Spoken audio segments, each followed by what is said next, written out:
정부가 내놓은 전월세 대책은 임대주택 공급 확대 등 단기 대책도 있지만 근본적으로 주택 매입을 늘려 전세 시장을 안정시키겠다는 것인데요.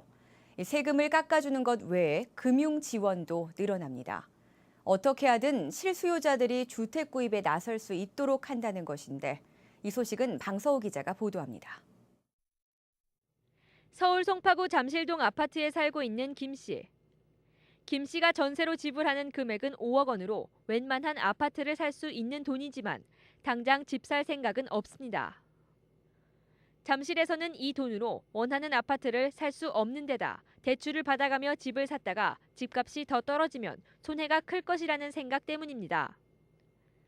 정부가 김 씨처럼 집을 살 능력이 있으면서도 전세 시장에 남아있는 주택 실수요자들의 주택 구입 부담을 줄이기 위해 금융 지원도 강화하기로 했습니다.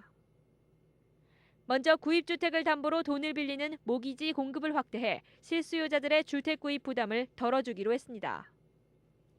주택금융공사의 장기, 고정금리 분할 상환 모기지 공급을 21조 원에서 24조 원으로 3조 원 늘리는 한편 무주택자가 3억 원 이하 주택을 구입할 때 해주는 소득공제를 4억 원 이하로 확대했습니다.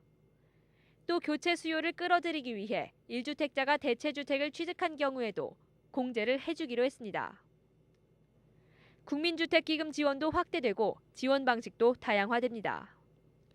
부부 합산 연소득 4,500만 원 이하, 3억 원 이하 주택에 대해 지원하는 근로자 서민 주택 구입 자금은 각각 6천만 원과 6억 원 이하로 확대되고 대출 한도도 1억 원에서 2억으로 늘어납니다. 저리 장기 모기지 공급을 확대하고 근로자 서민 구입 자금 지원을 확대하는 부분은 내 집 마련을 준비하고 있는 사람들에게 그런 긍정적인 영향을 줄 수 있을 것으로 생각이 됩니다. 하지만 현재 매매 시장 자체가 계속 하락하고 있는 부담 때문에 전세 수요가 매매 수요로 전환되는 데 있어서 한계가 있을 것으로 보입니다. 주택 구입자와 국민주택기금이 주택 수입에 따른 수익과 위험을 공유하는 방식의 수익과 손익 공유형 모기지가 도입되는 등 지원 방식도 다양화됩니다. 수익 공유형 모기지는 집값의 70%까지 최대 2억 원을 1.5%의 금리로 지원하는 것으로 나중에 집을 팔거나 만기 시 차익이 발생할 경우 차익을 주택기금과 공유하는 방식입니다.